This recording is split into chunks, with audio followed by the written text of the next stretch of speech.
এটা দ্বিতীয় তলা। এখান থেকে হচ্ছে পাশেই হচ্ছেন যে মানে মারা গিয়েছেন, হত্যার শিকার হয়েছেন, তার বাসা হচ্ছে এই বাসায়। এখান থেকে এখানে যেতে খুব একটা কষ্টর ব্যাপার নয়, এই পা দিয়েই পার হওয়া সম্ভব। দুজন যুবক চারজনকে হত্যা করেছে, এটি সম্ভব কিনা এ প্রশ্ন সামাজিক যোগাযোগ মাধ্যমে ভেসে বেড়াচ্ছে।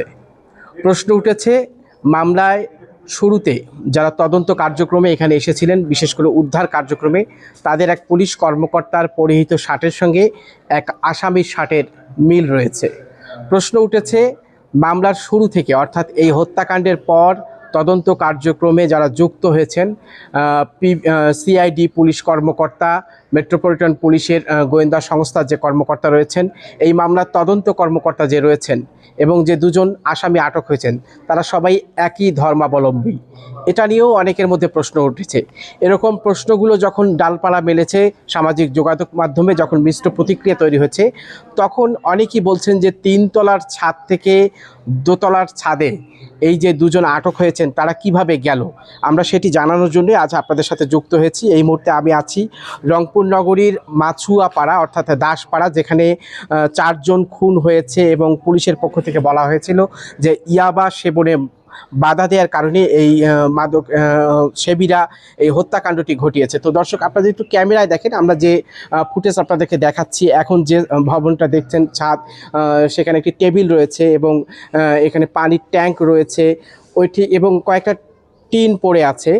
এই জায়গাটাতেই হচ্ছে অবসরপ্রাপ্ত শিক্ষক গণপতি চক্রবর্তী, যে জুয়েল, তিনি তার মরদেহ এখান থেকে উদ্ধার করেছিল তদন্তকারী দল, পুলিশ যারা আসছিলেন উদ্ধার কার্যে, তারা উদ্ধার করেছেন। এবং পুলিশের বক্তব্য অনুযায়ী এরপরে যে গেটটা দেখা যাচ্ছে, সেই গেট হয়েই কিন্তু সিঁড়ি আছে, সেই সিঁড়ির মাঝে হচ্ছে ওই শিক্ষকের হচ্ছে তার স্ত্রী প্রীতিলতা চক্রবর্তী এবং তার মেয়ে আগামী চক্রবর্তী প্রার্থী, তাদের দুজনের মরদেহ উদ্ধার করা হয়। এবং এই ভবনের দ্বিতীয় তলায় যে বাসা রয়েছে, যেখানে শিক্ষক তার পরিবার সহ বসবাস করতেন, তার একটি ঘর থেকে তার ছোট ছেলে প্রিয়মের মরদেহ উদ্ধার করা হয়েছে।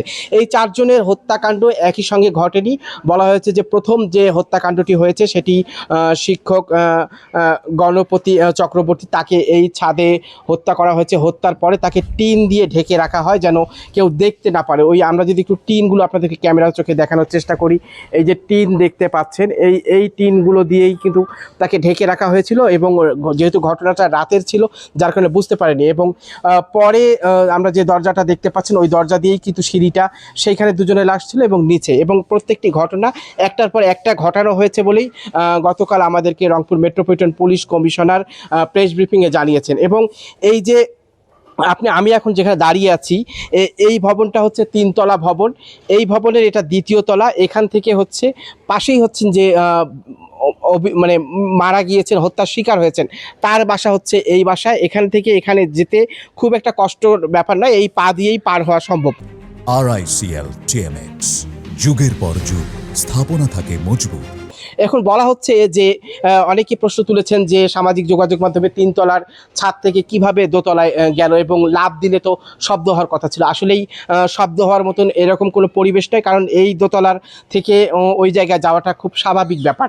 আমরা এই বিষয় নিয়ে আইনশৃঙ্খলা বাহিনীর যারা আছেন তাদের সাথেও কথা বলেছি, স্থানীয় যারা আছেন তাদের সাথেও আমরা কথা বলেছি। তারা বলেছেন আসলে এটা খুব স্বাভাবিক ব্যাপার এখান থেকে ওখানে যাওয়া।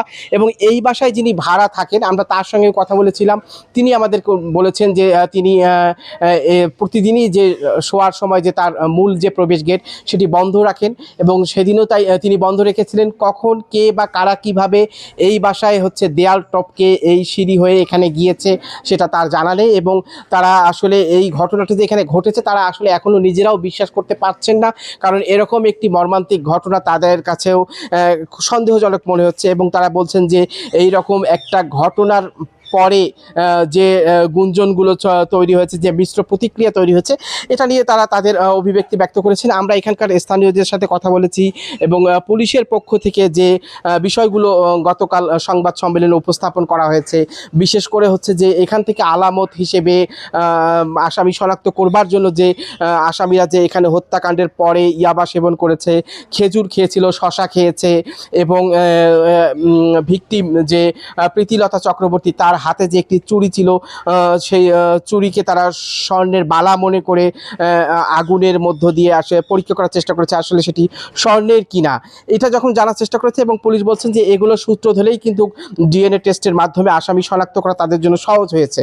কিন্তু এবং ওই সংবাদ সম্মেলনে কিন্তু পুলিশের পক্ষ থেকে বলা হয়েছিল যে দুটি মোবাইল ফোন ডিটারজেন্ট পাউডার দিয়ে আসামিরা ভিজিয়ে রাখেন যাতে হচ্ছে তাদের হাতের ছাপ বুঝতে না পারা যায়, এটি নষ্ট করার জন্য, আলামত নষ্ট করার জন্য। এবং এই ঘটনাটা পুরোটাই যেন মনে হয় যে এটা একটা ডাকাতির ঘটনা ঘটেছে, এটা তারা বোঝানোর জন্য পুরো বাড়ির যে আসবাবপত্র থেকে মালামাল ছিল, ড্রয়ারে যা কিছু ছিল এগুলো সব তারা এলোমেলো করে, কাপড় সব এলোমেলো করে এবং এখান থেকে যাওয়ার সময় তারা স্বর্ণ সহ কিছু জিনিসপত্র লুট করে নিয়ে যায় যেগুলো পুলিশ উদ্ধার করেছে। কিন্তু প্রশ্ন উঠেছে যে এই ঘটনার দিন রাতে প্রীতিলতা চক্রবর্তীর বোন পূজা চক্রবর্তী তিনি গণমাধ্যমে সাক্ষাৎকার দিয়েছিলেন, অনেকগুলো মিডিয়াতে তিনি বলেছেন যে তিনি 4টি ফোন নাম্বারে কথা বলার চেষ্টা করেছেন তার বোন জামাই, তার বোন এবং তার যে ভাগ্নি আগামী এবং যে প্রিয়ম ছিল তাদের সঙ্গে কথা বলার ফোনে চেষ্টা করেছিলেন। তাদের প্রত্যেকের ফোন বন্ধ পাওয়ার পরেই কিন্তু তিনি এখানে চলে আসেন।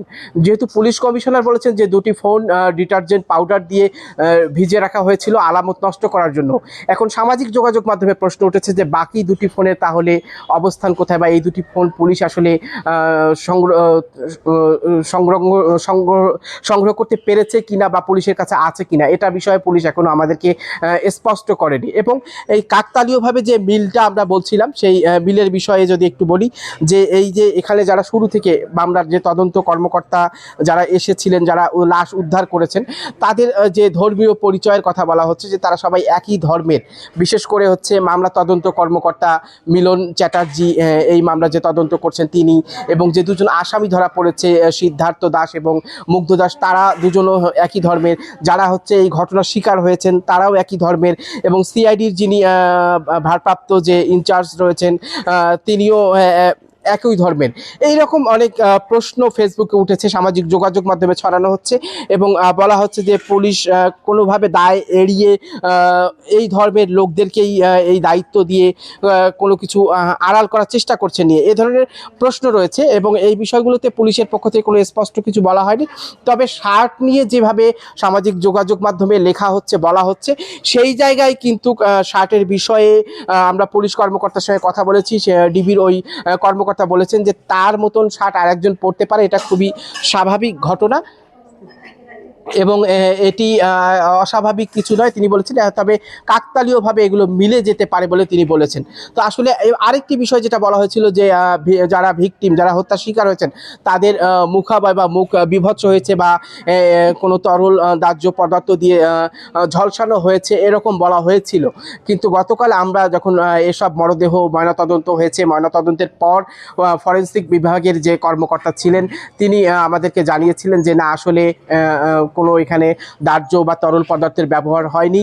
আসলে হত্যাকাণ্ডের পরে দীর্ঘ সময় এই লাশ এখানে পড়েছিল, এ কারণেই মুখের এই অবয়ের পরিবর্তনটা এসেছে বলে তিনি বলেছেন। এবং যেহেতু পচন ধরেছিল, এবং একটু বলে রাখি যে গত কয়েকদিন ধরে রংপুরে কিন্তু অসহনীয় গরম আমরা অনুভব করছি, বিশেষ করে রাতের বেলা, এবং এ কারণেও এটা হতে পারে বলে তারা ধারণা করছেন। তবে যেহেতু এখনও তদন্ত কার্যক্রম পুরোপুরি শেষ হয়নি, প্রাথমিক তদন্ত সাপেক্ষেই কিন্তু দুজনকে পুলিশ আটক করেছেন।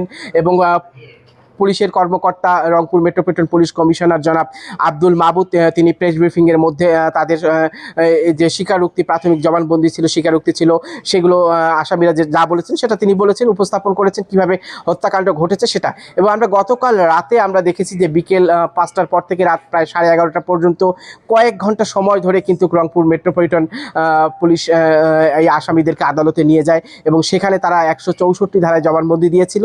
জবানবন্দির পরে যেহেতু 164 ধারায় জবানবন্দি দিয়েছে, এর কারণে আর রিমান্ড নিয়ে আলাদাভাবে তাদেরকে জিজ্ঞাসা করার প্রয়োজন হয়নি, যে কারণে বিচারক তাদেরকে কিন্তু কারাগারে পাঠানোর নির্দেশ দেন। এবং সবশেষ আমরা গতকাল তদন্ত কর্মকর্তা আমাদেরকে জানিয়েছেন যে তাদের আর রিমান্ড না নেওয়ার প্রয়োজন হওয়ায় তা আসামিদেরকে কারাগারে পাঠানো হয়েছে। এখন সব মিলে আসলে এই এলাকায় একটা শুনশান অবস্থান, নীরবতা বিরাজ করছে এবং আইন শৃঙ্খলা বাহিনীর পক্ষ থেকেও এখানে নিরাপত্তা ব্যবস্থা জোরদার করা হয়েছে।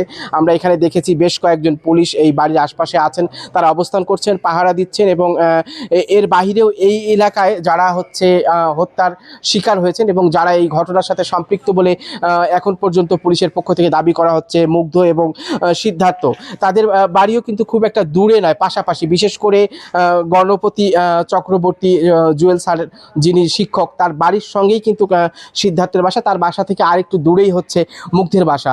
তো একই এলাকায় এই ঘটনাকে ঘিরে যেমন চাঞ্চল্য তৈরি হয়েছে, অনেকগুলো প্রশ্ন তৈরি হয়েছে। এসব প্রশ্নের আমার মনে হয় যে আইন শৃঙ্খলা বাহিনীর পক্ষ থেকে যেহেতু তদন্ত কার্যক্রম অব্যাহত রয়েছে, তদন্ত শেষে হয়তো আরও বিষয়গুলো খোলাসা হবে, প্রশ্নের উত্তরগুলো বেরিয়ে আসবে এবং আইন শৃঙ্খলা নিরাপত্তা নিয়ে যে মানুষের মধ্যে একটা শঙ্কা তৈরি হয়েছে সেই শঙ্কাও কেটে যাবে।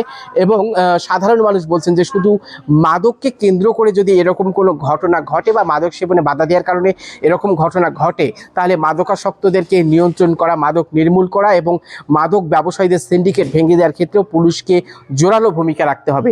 তবে সাধারণ মানুষের মতো আমরাও প্রশ্ন রাখতে চাই, এই ঘটনার পিছনে যদি কোনো গল্প থাকে সেটি আইন শৃঙ্খলা বাহিনীকে যেমন উদ্ঘাটন করতে হবে, তেমনি যদি কেউ এর সঠিক তথ্য জেনে থাকে, কোনো আলামত যদি কোনোভাবে গোপন হওয়ার কোনো কারণ তাদের কাছে মনে হয়, তাহলে সেই বিষয়গুলোও সামনে উঠে আসবে। এটাই সাধারণ মানুষের চাওয়া। এই ছিল রংপুর থেকে, রংপুর নগরীর কামাল কাসনা এলাকার এই মাছুয়াপাড়ায় যে 4টি হত্যাকাণ্ড ঘটেছে সেই হত্যাকাণ্ডের সবশেষ।